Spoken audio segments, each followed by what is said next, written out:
Welcome to Friday's second video. First news stories from Somalia, where Minister of Justice of a regional state, federal member state, has been killed in an explosion after Friday prayers in Somalia. Second news story from Somalia-Ethiopia border, where since this morning heavy clashes have been ongoing between Al-Shabaab fighters and Ethiopian government forces, especially Somali Special Force, the Somali region of Ethiopia.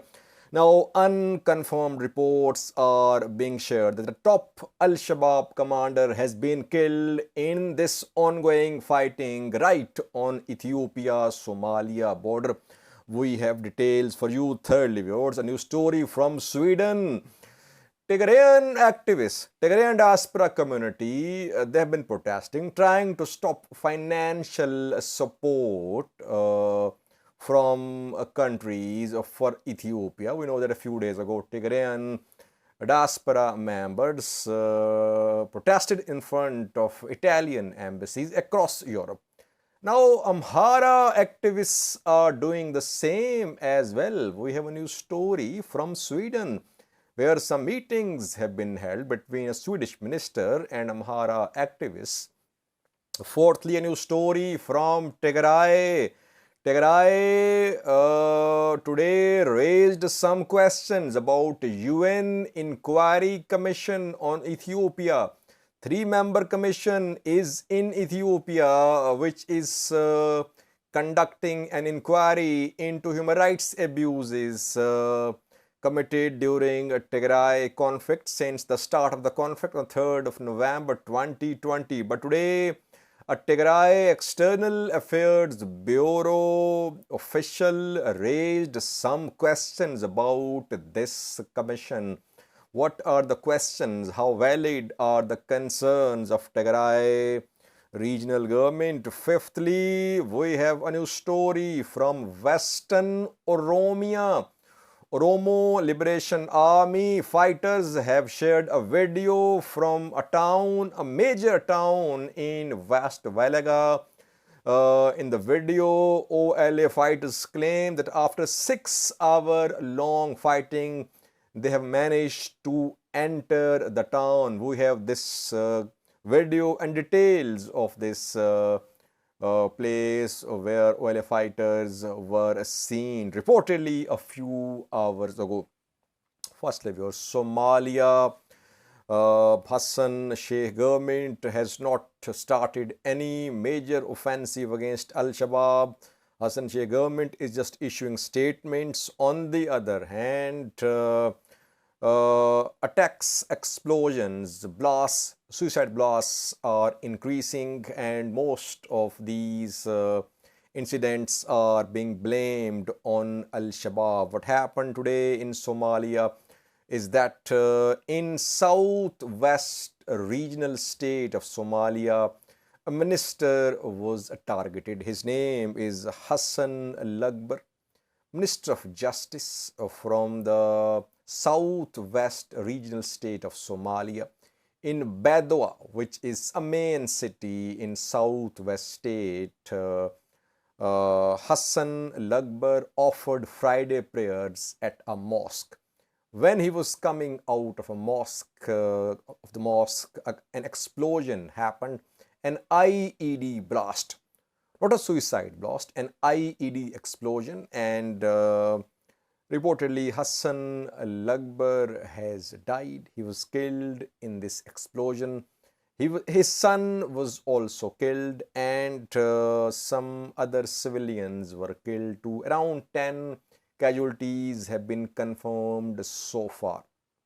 Al-Shabaab has not issued any statement so far claiming the responsibility for this attack, but Lafta Gareen, who is regional president of southwest state, in a statement accused Al-Shabaab that it was behind this explosion in Baidoa.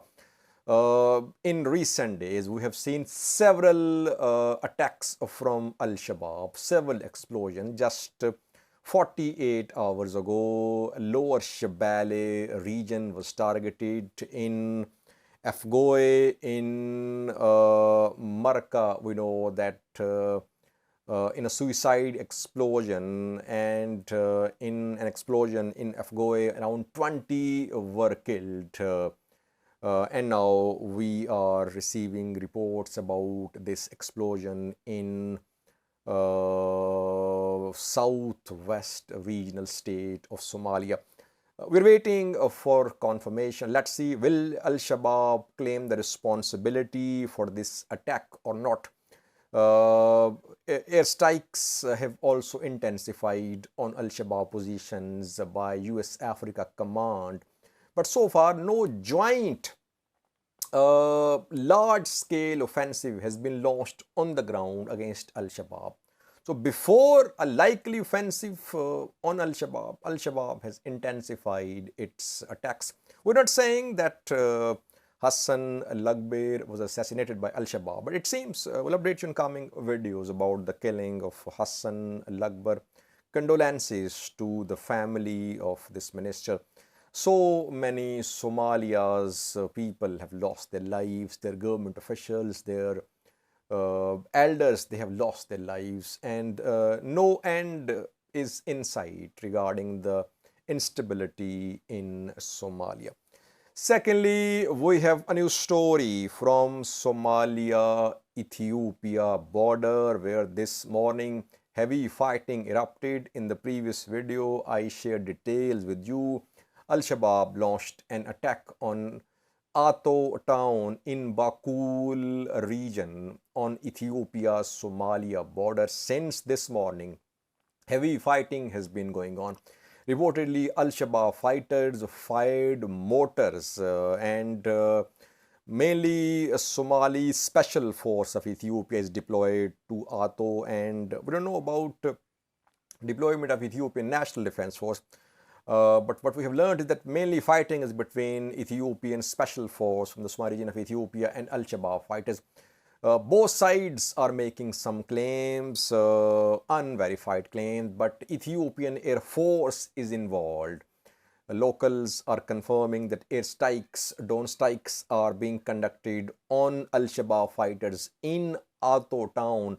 Large-scale displacements are also being seen. People are being displaced because there is heavy fighting ongoing in Aato. Last week, I think 3 to 4 days ago, I showed you a picture of an Al-Shabaab commander. His name is Fuad Shankole. He was seen in Bakul region. He visited both Yeed and Aato towns a few days ago when Al-Shabaab launched its first attack around 10 days ago on Ethiopia-Somalia border and inside Ethiopia. So he visited Yeed and Aato, and some pro-Al-Shabaab, Al-Shabaab-backed news sources share his pictures. They confirm that Fuad Shankole, a top Al-Shabaab commander, visited Bakul region. Now, according to some pro-Ethiopian government news sources, Fuad Shankole has been killed in the ongoing fighting in Aato town of Somalia on Somalia-Ethiopia border. We are waiting for some official confirmation, but this development is being reported by several news sources, mostly from Ethiopian side. Al-Shabaab has not confirmed the killing of any of its commanders so far. Around 10 days ago, another Al-Shabaab commander, Muhammad Usman, was killed in Afdir zone of the Somali region of Ethiopia. If Fuad Shankole is killed, of course, it would be a setback to Al-Shabaab efforts to push back Ethiopian forces from Somalia's territories. Ethiopia wants to establish a buffer zone in Somalia to defend from Al-Shabaab attacks, but Al-Shabaab today tried to dismantle this buffer zone by attacking Ethiopian forces in Aato, which is Somalia's territory. But reportedly, heavy fighting ongoing, and Al-Shabaab has suffered some heavy losses. Last time when Al-Shabaab fighters attacked Yeed and Aato, they at the same time entered Ethiopia as well. So their attack on Yeed and Aato was a diversionary attack. Their main purpose was to enter Ethiopia, but they diverted the attention of Ethiopian forces by attacking Yeed and Aato. What is going to happen this time? Is Ethiopian area is also under attack? We don't know. We have received no reports confirming a new attack inside Ethiopia from Al-Shabaab. Only fighting in Aato is being reported. In Cup, we will try to update you about the killing or otherwise of Fuad Shinkole, top Al-Shabaab commander. Thirdly, viewers, we know that Tigrayan activists, Tigrayan diaspora community members, they've been trying to stop financial support for Ethiopia by foreign countries. And a few days ago, Tigrayan diaspora members held demonstrations in front of Italian embassies in Europe, in America as well. Now, Amhara activists are doing the same. In Sweden, some meetings have been held between Amhara diaspora members and a Swedish minister. What happened in the meeting? The activists shared details of killings of ethnic Amharas in Ethiopia with the minister. And they asked the Swedish minister that Sweden should stop supporting Ethiopian government because the government is involved in alleged genocide of ethnic Amhara. So a campaign is underway, and we know that in the US as well, Amhara activists are trying to reach US Congress. They want US Congress to condemn killings of ethnic Amharas in Ethiopia, and they've been trying to stop funding for US government as well. So both Tigrayan and Amhara activists, they are trying to stop financial support for Ethiopia by the US and European countries. Next news story is from Tigray. Today, the Tigray External Affairs Bureau in charge raised some questions about UN Inquiry Commission, which is in Ethiopia, 3-member commission investigating human rights abuses, violations of international humanitarian law, refugee law committed during Tigray conflict since the start of the conflict in November 2020. The commission has not traveled to Tigray. Was it allowed to travel to Tigray? Did it submit any request to Ethiopian government to travel to Tigray? We don't know. But today, Tigray External Affairs Bureau released a statement, not a statement, a message. Tigray External Affairs Bureau says that how is it possible to submit the evidence about atrocities, about human rights abuses, when there is no means available to submit the evidence? UN Commission released a statement. It issued a press release. It set the deadline of 31st of July that any individual, group, organization can submit details of human rights violations which happened during Tigray conflict till the 31st of July. Question is, how will Tigrayans submit this information? Because there is no internet in Tigray, no telecom in Tigray, no banking in Tigray, no electricity in Tigray. So that is what Tigray says, that how is it possible for the people of Tigray to submit information to UN Commission. Secondly, Tigray External Affairs Bureau says that some sites, some villages have been completely destroyed. No one is there to send information. Commission should visit the places. There must be on-site investigation. But Commission is in Addis Ababa, Ethiopian capital. It has not visited Tigray so far. And thirdly, Tigray External Affairs Bureau said that some areas are not under the control of Tigray forces and their massacres were committed. Firstly, Irob. Parts of Irob are under the control of Eritrean forces. Secondly, Western Tigray under the control of Ethiopian National Defense Force and perhaps regional forces as well. So there, according to Tigray government, massacres of civilians were committed. But the areas are under the control of other forces, not Tigray Defense Force. So who will submit the information from these areas about HR abuses? All questions are very valid questions. Yes, this commission should visit Tigray, should visit the places where atrocities were committed. Meanwhile, yesterday, Ridwan Hussein, Ethiopian security advisor, national security advisor, said that Ethiopian government and this commission was trying to bridge the differences. Gaps were being breached. What are the gaps? Gaps means that there are some differences between the commission and Ethiopian government. Ethiopian government wants this inquiry commission to start its work from June 2021, but Tigray says all violations starting from November 2020 should be investigated. Will Ethiopian government allow this commission to travel to Tigray? If the commission does not travel to Tigray, what will be Tigray government's position? Will it cooperate with the commission or will it reject the commission? That remains to be seen. But all questions raised by Tigray regional government are very valid questions. Lastly, viewers, we have a new story from Oromia, western part of Oromia, seen as a stronghold of Oromo Liberation Army. New stories from Valaga, West Valaga. OLA fighters have shared a video from a town which is in West Valaga, a major town in West Valaga. Nedjo is the name of this town, Nedjo, around 70 kilometers away from Gimbi.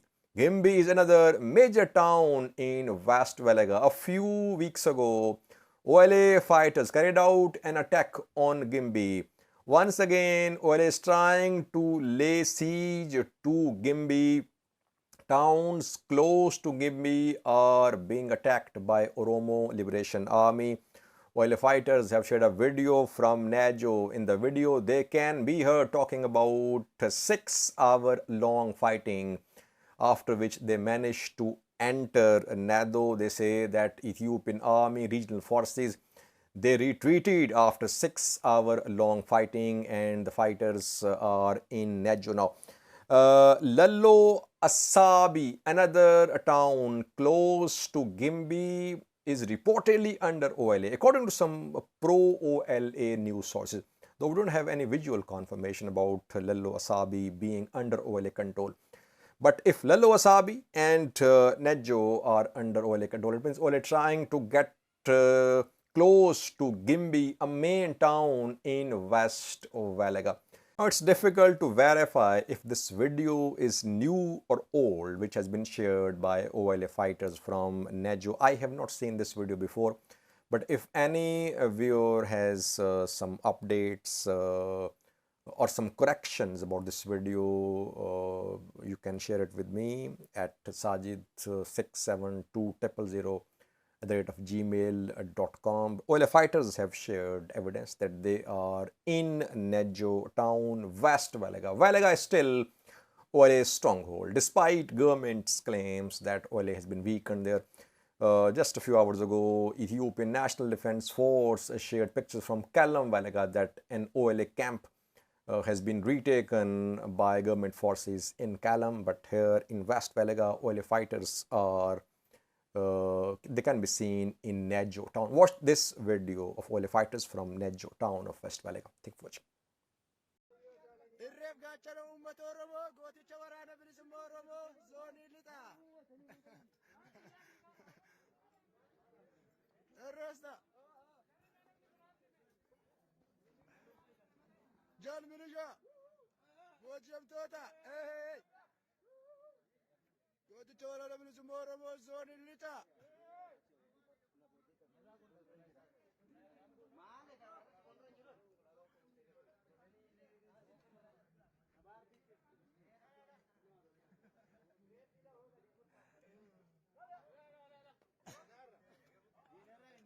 Ayada,